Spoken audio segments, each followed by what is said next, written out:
So today's lesson and next week and the week after are all wrapped around painting flowers, which I love to do when spring is starting.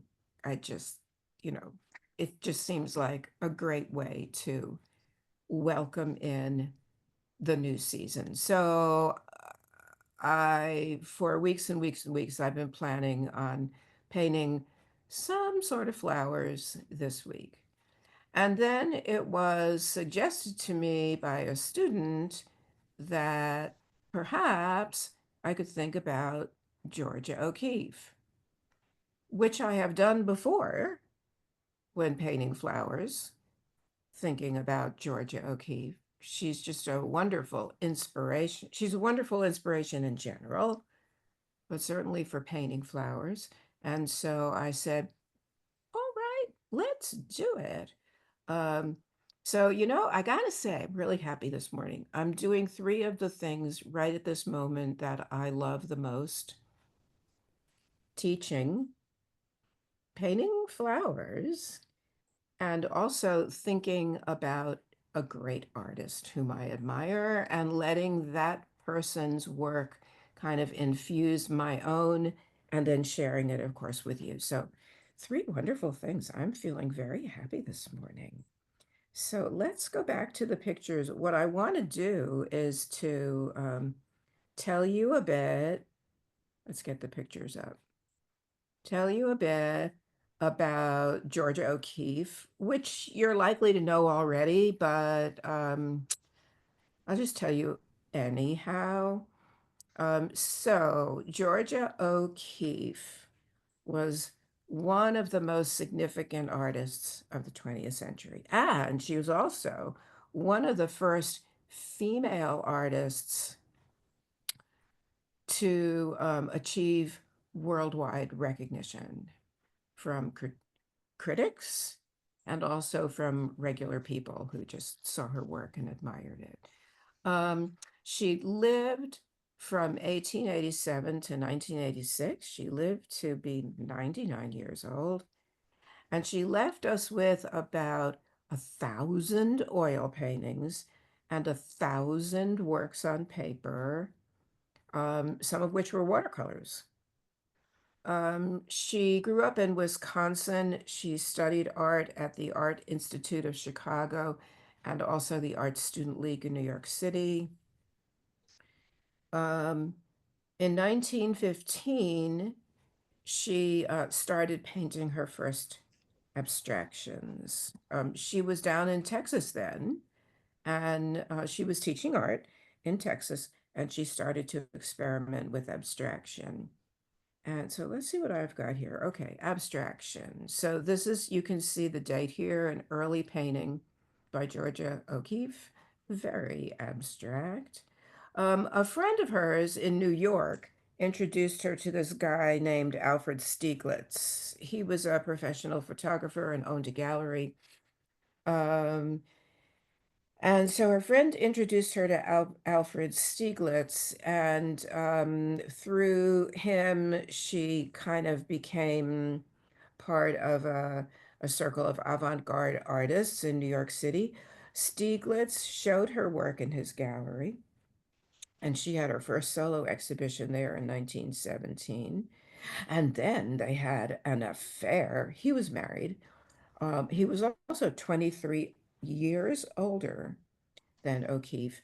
They had an affair, very, very shocking. In 1924, they got married, and they had a rather tumultuous on again, off again marriage until his death in 1946. It's very interesting to read about their lives, their marriage, some of the rather shocking things that happened. Um, Things were quite different back then. But anyhow, okay, so Alfred Stieglitz and abstraction. So here's another abstraction.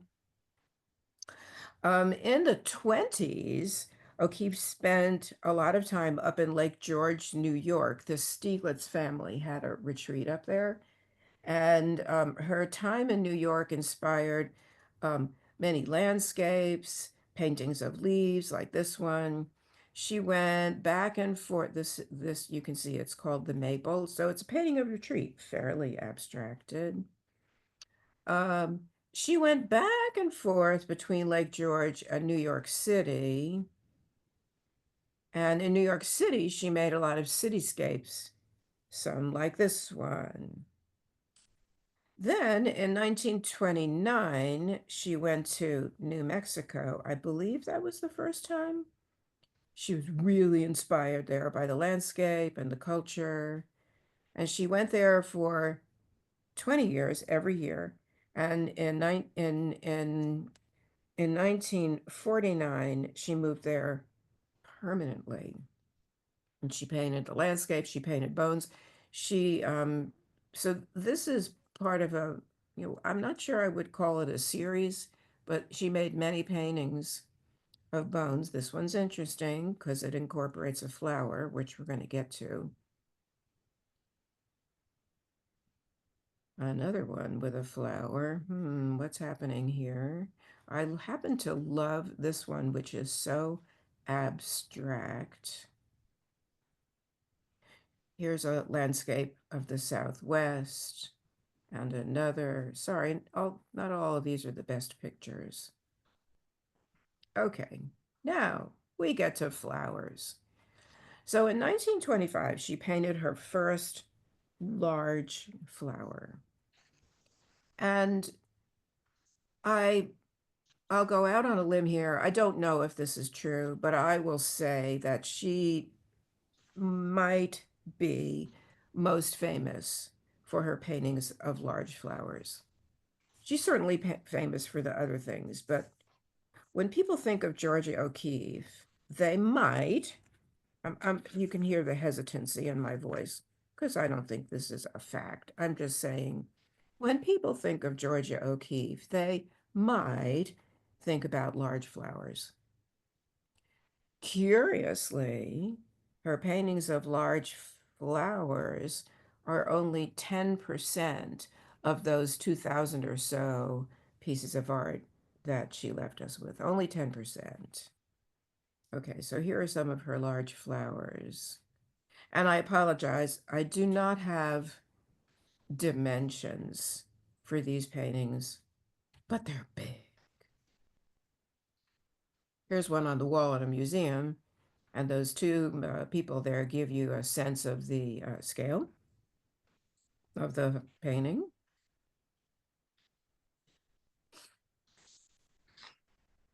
I do want to mention a couple of other things about her life just because it's interesting. She had an exhibition at the Museum of Modern Art in in New York City. That was in 1946. She had a retrospective at the Whitney Museum in New York City in 1970. She was really, really quite accomplished and quite respected. Um, in 1971, her eyesight failed. She had macular degeneration. And in 1972, she made her last unassisted oil painting. And after that, she hired several assistants to help her continue painting.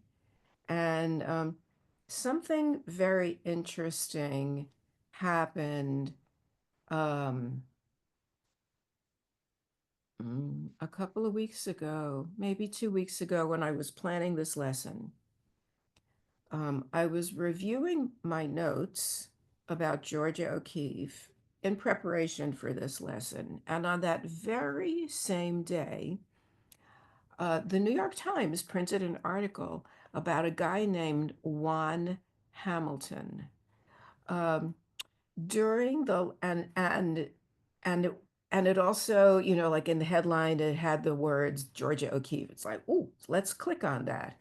So what I learned is that Juan Hamilton, during the last 13 years of O'Keeffe's life, he became her assistant, her companion, her confidant, her helper, her caretaker. He was a potter first. He also was a sculptor. Um, but then he became all of these things to Georgia O'Keeffe, a very important part of her life. Um, he helped her to produce several books and exhibitions about her work and also about Alfred Stieglitz.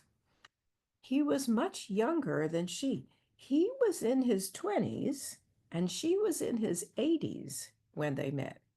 And this stirred up some controversy. I think it's so interesting. At the beginning of her life, she had all these scandals because she was involved with this older man, Alfred Stieglitz. And then the whole thing reversed later on in life because now there were some scandals and controversies because she had this very, very younger man in her life. Um, he was frequently described, however, as the son she never had. Um, the other and bigger controversy was that a couple of years before she died, she changed her will and left virtually her entire estate to him, to Juan Hamilton. Nearly $100 million worth of art and property. Wow-wee. And of course, her family went bonkers when this happened after her death. And, and then there were all these, lawsuits and whatnot. Ultimately, the will was agreed to revert back to an earlier version, and the family was appeased, and Juan Hamilton still was very well compensated. But anyhow, isn't that interesting? And it's so totally coincidental. The reason why the New York Times had this article about Juan Hamilton is because he died in February. Um, so his death was timely and relevant to Georgia O'Keeffe and relevant to us too. I just think it's very, very interesting. Georgia O'Keeffe died in 1986, by the way. Um, so anyhow, that's my little story about Georgia O'Keeffe. I think I have a couple of more paintings to show you, and then I'm going to go into the lesson. Okay, so what I want to mention about her, these flower paintings is you can see that in some of them she's painting a whole flower, but in others she pulls in really tightly, crops one or more flowers out of the painting. Here she's pulled in really tightly. Again, again, do you see that? Sometimes she pulls in so tightly. Where do we go? Here.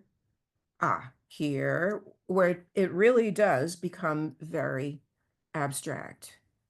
Look at this one, really abstract. You can pull in as tightly as you want or as you dare. And here she is. I don't think this is a flower, but wasn't she a beautiful lady? Okay. I do want to read one of my favorite quotes to you from Georgia O'Keeffe. She said, let's look at one of her flowers. If I could paint the flower exactly as I see it, no one would see what I see because I would paint it small, like the flower is small. So I said to myself, I'll paint what I see, what the flower is to me, but I'll paint it big, and they will be surprised into taking time to look at it. I will make even busy New Yorkers take time to see what I see of flowers. Isn't that marvelous? I just love this quote. Okay, so speaking of big,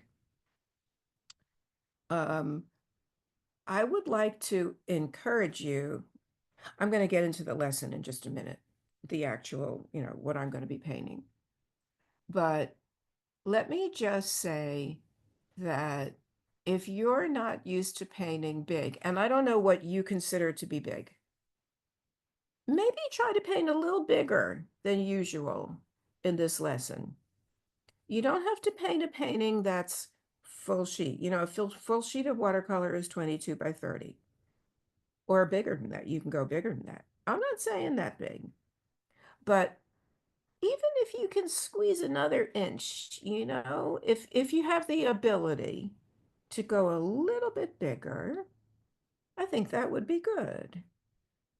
Because I know that some of you paint small. Sometimes I say, how big is that painting? And the person will go, oh, it's about 6 by 9, you know, so see if you can go a little bit bigger. Why? I just think that it's a good experience. You might find that it's a little more free, to have a little more room to move your pencil, move your brush. So just consider that. Um, I'm going to be painting about as big as I can paint on my Zoom screen. Um, and you'll see in a few minutes that your painting, your demo literally fills the Zoom screen from top to bottom. I can't go any bigger than that, or portions of my painting will be not visible to you, unless I physically move the painting back and forth, which I don't necessarily want to do. So I'm going to be painting about as big as I can, which is still not Georgia O'Keeffe size, no, but it is big, as big as I can. And so, anyhow, just think about that. Just consider that.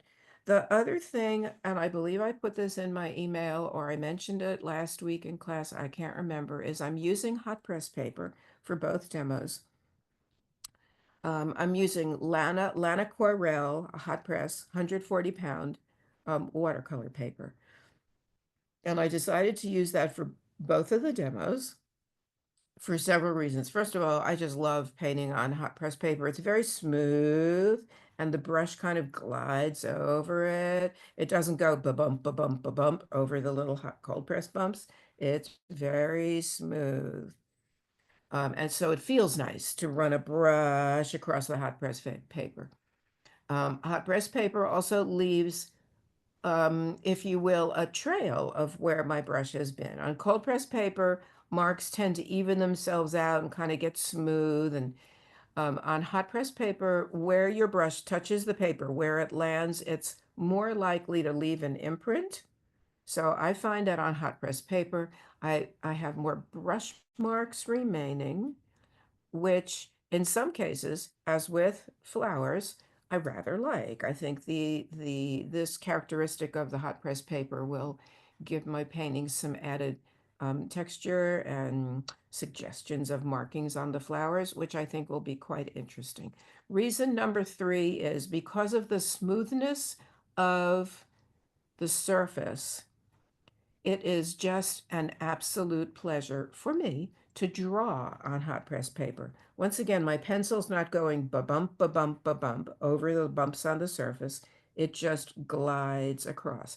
And it's also easier to erase on hot press paper for that same reason.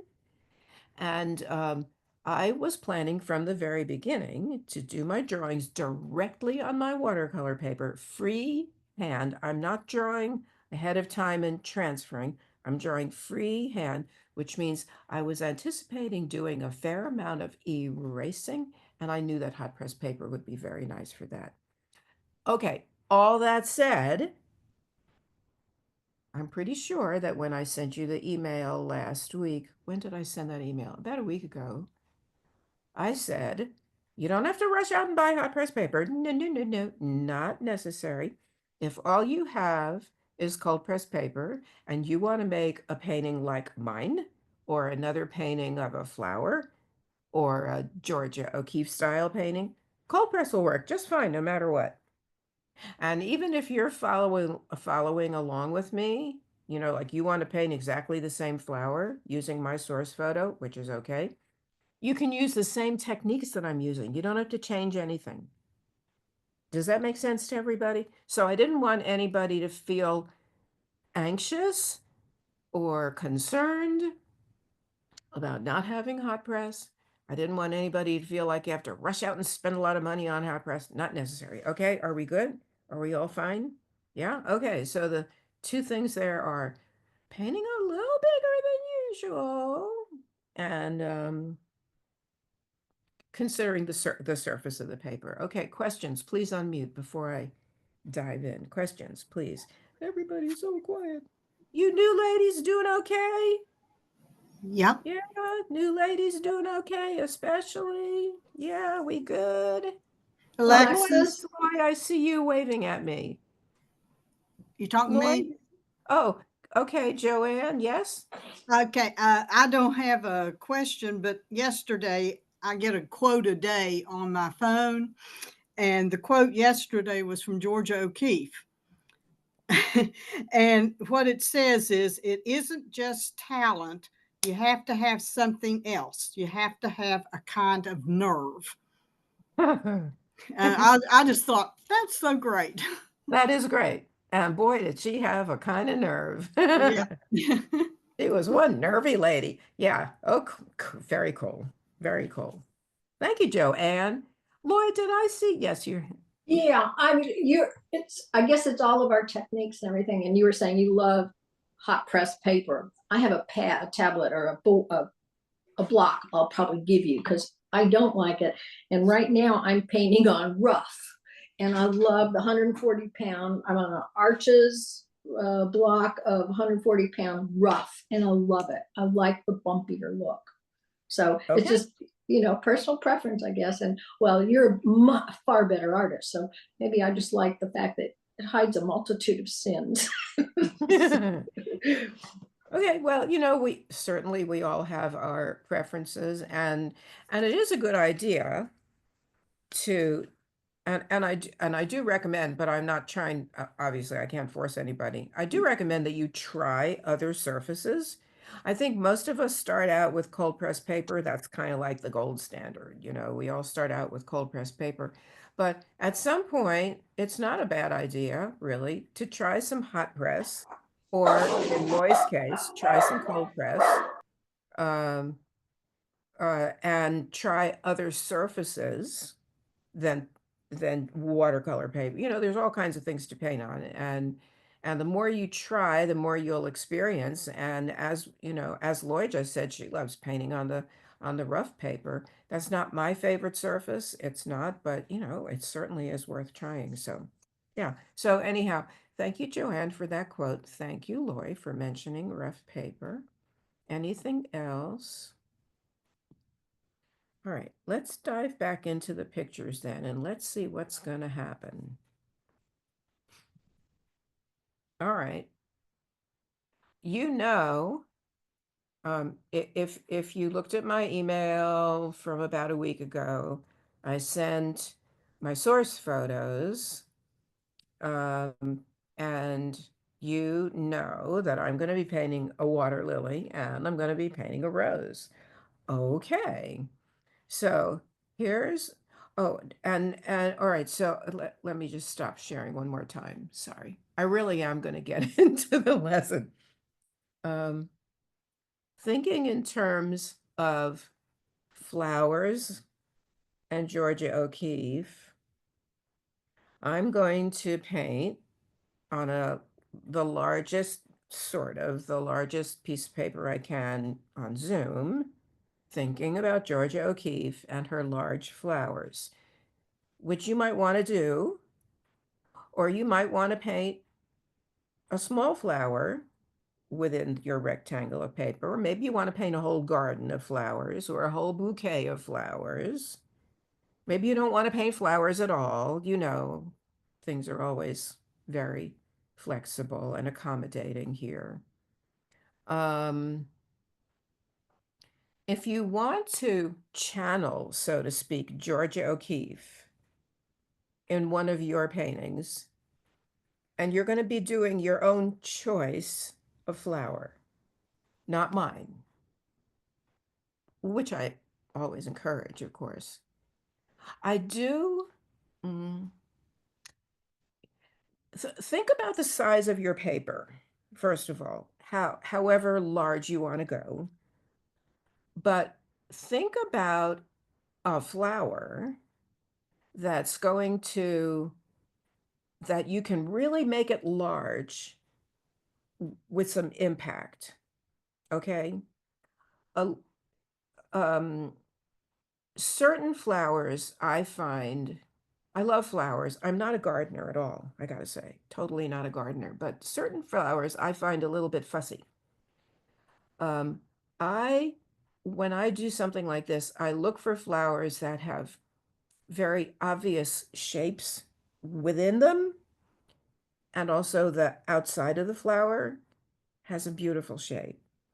Not a flower, there's some flowers that are like a perfect circle. That doesn't interest me. I want a flower that has some interest around the outside, also within it. So look for good shapes within the flower and around the perimeter, if we can call it that.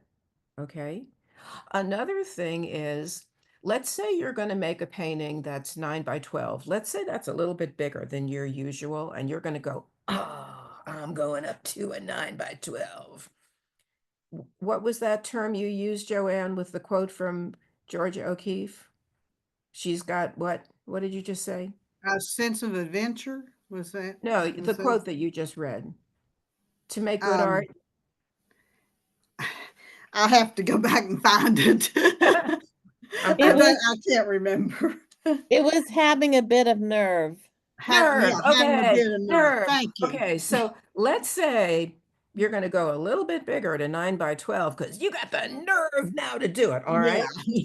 All right. If you make a painting that's 9 by 12 and you choose to paint a sunflower, is anybody going to get the idea that you were inspired by Georgia O'Keeffe? No, because a sunflower is almost 9 by 12 or maybe even bigger to begin with. Do you catch my drift? Mhm. Okay, so think about the size that you're painting, and then think about the actual size of that particular flower and whether or not it's going to actually read as a Georgia O'Keeffe inspired, nervy painting. All right. If you're going to paint 9 by 12, maybe take a little tiny pansy and make it big. Do you see the difference? Okay. Now I really am going to start to talk about the lesson. All right, so here's my water lily. All right, now I'm thinking about Georgia O'Keeffe, some of her paintings. So let's go in closer and look at these gorgeous shapes inside the water lily. Ah, beautiful. Now here's a painting of hers that I showed you a couple of minutes ago. And I see similarities between my close-up look at the water lily and her close-up look. These are two lilies, but they're a different kind of lily.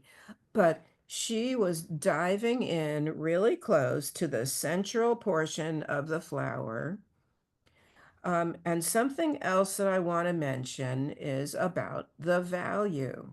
Here's my value finder, and I can show you my real value finder when I get to the painting.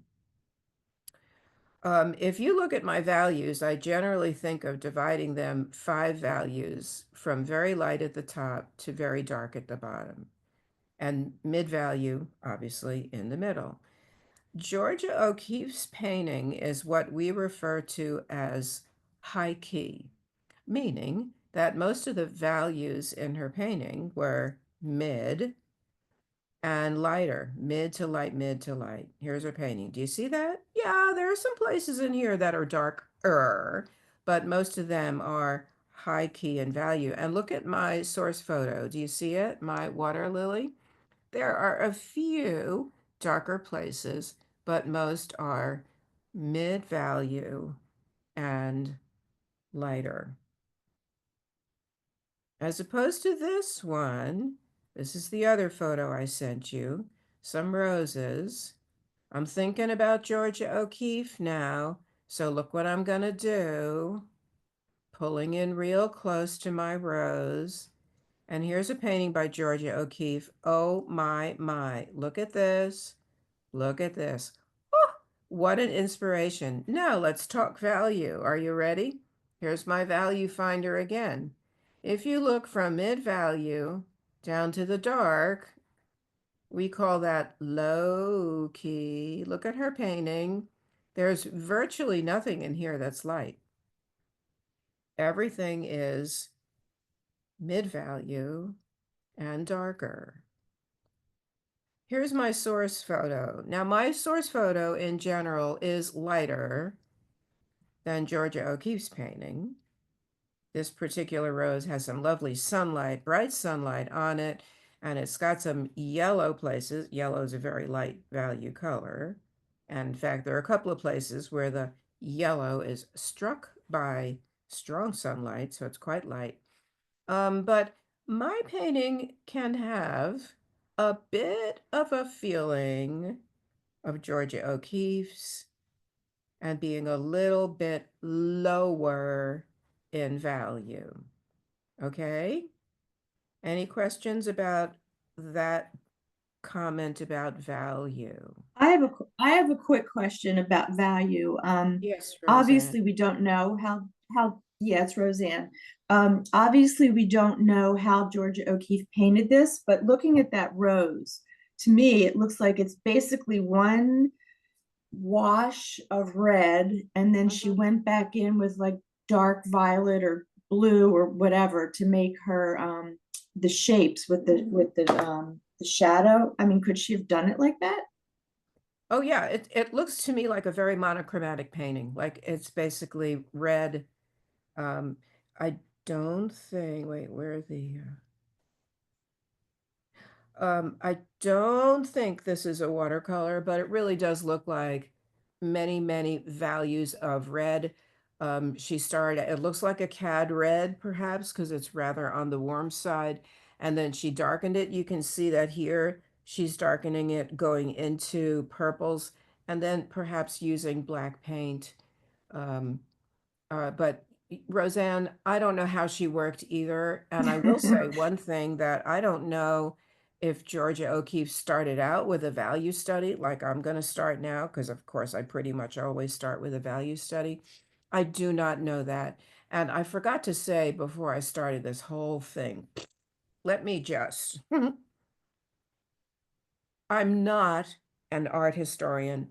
I'm not an expert on Georgia O'Keeffe's life or working methods.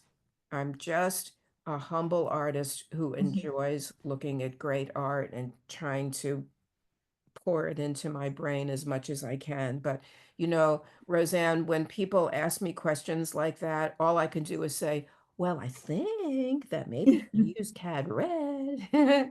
But honestly, I don't know. Okay, A thanks. true Georgia O'Keeffe scholar could answer that question for you. Yeah, it just looked to me like if I was going to do that painting, I would probably just do a wash of red and then just start whatever, the shadows. Absolutely. Yeah. Okay, Absolutely. thank you. Yes. Go ahead. All right. So let's start with the water lily, which by the way, I'm going to be doing tomorrow. You're going to get the rose. So here's the start of the water lily, my value study, small in my sketchbook. You can see I'm thinking about making a square painting tomorrow. Now I'm adding more of the lines. No detail yet, and I'm drawing very freely. This does not need to be a perfect drawing of a water lily in my sketchbook. Now I'm going to start by adding a bit. So here are the main shapes. And now I'm going to start by adding a bit of value over the whole painting at drawing. And you can see two important things here. I went right over the lines. I was using a rather light, delicate touch with my pencil. I wasn't going for dark, but I was going for a bit of a gradation. Can you see it's lighter in the upper left corner, getting gradually darker as I move to the lower right. So I'm establishing a gradation immediately. And now I'm adding a few darker bits. Yes, I'm going to have a few darker places in my painting. But it's still going to be, in general, high key. Okay, this is all I've got in my value study. All right, my main shapes, a gradation from lighter upper left, lower right. This is not even a true mid-value really down here, by the way. It's a little bit lighter and a few darker bits here and there. That's the plan for the painting. Here's my piece of 140-pound hot press Lana Quarel, and this painting is 14 by 14. Once again, pretty large considering my Zoom screen. Let's draw a little darker. Look at all the lines, all the sketchy lines trying to find my shapes. This is where I knew that I was anticipating having many, many lines, extraneous lines, needing many, many erasures. And I was anticipating that the hot press paper would allow me to do that more easily.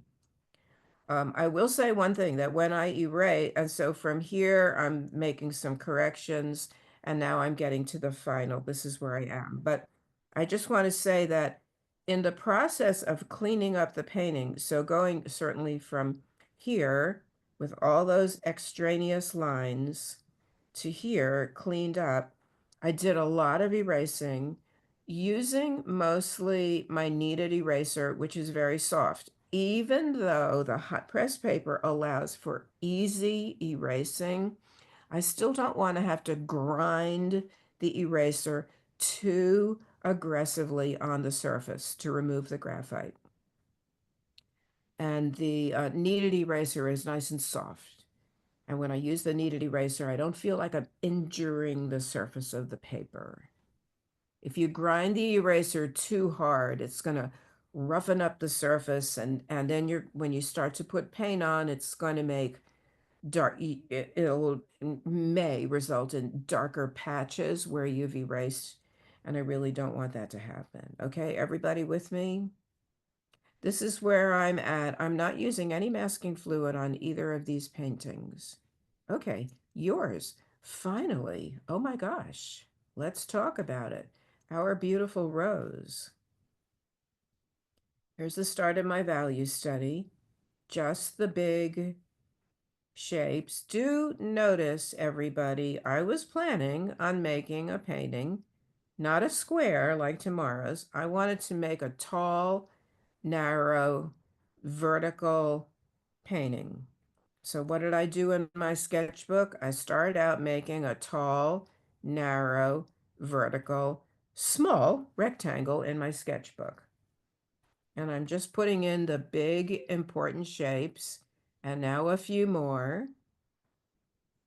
And now let's think about value.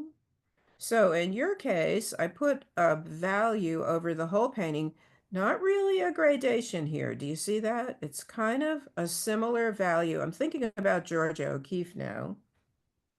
Kind of a similar value over the whole rectangle. And now I'm going darker where I'm seeing shadows and also where the flower itself is darker. This is an interesting, where'd that flower go? It's an interesting flower because parts of it are yellow, which automatically have a lighter value, and parts of it are this lovely sort of coolish red, which has a middle value. All right, so it's an interesting flower with basically two values, two colors within the same flower. Where was I? Here. So here I'm darkening the value, thinking about where the flower is redder and where it might be catching some shadow to make it a little darker. And now I'm adding some darker bits. And I think this is the final drawing. Now I'm adding a few more darker bits to separate some of the shapes. But you can see here now, do you see the plan? Do you see? I think it's pretty clear to see that the overall painting is mid-value. Most of the rectangle is going to be mid-value. There will be a couple of lighter places, and then also some darker places to indicate shadow and form. Does that make sense to everybody? Okay. And once again, here's my value finder just to kind of keep me on track. Mostly mid to dark. Okay. I just want to make sure that you understand that if I'm thinking about a high key painting or higher key painting, it's okay to have a few dark bits in it. And if I'm thinking about a lower key painting, it's okay to have a few light bits in it. It's just a matter of more light or more dark. Yeah, good. Okay. I think it's going to be interesting to watch these two paintings. I hope these two paintings unfold because they're going to have those very different feelings about their value. Alexa, Mm-hmm. what size did you end up for that narrow, tall rose Oh, I'm painting? sorry. Did I not say? I apologize. It's just over 17 inches high. Yeah, I apologize. Just over 17 inches high, and it's just over 11 inches wide. Thank you. You're welcome, Nancy Elizabeth. You know, like I said, if I wasn't constrained by the Zoom camera, it'd be pretty cool to make it even bigger. But anyhow, here's the start. So this is my actual piece of Lana hot press watercolor paper. And you can see I'm drawing freehand right on the lovely hot press surface using a regular #2 pencil. Nothing special about my pencil either. And you can see my lines are very light, very sketchy. Let's darken them up, make them a little more, make more of a commitment, so to speak. And now I'm adding a few more details. I started out with, see, this is just, I'm thinking of the center of the flower as one bigger shape. Now I'm breaking it up into smaller shapes. And now let's clean everything up. And now I'm actually ready to paint.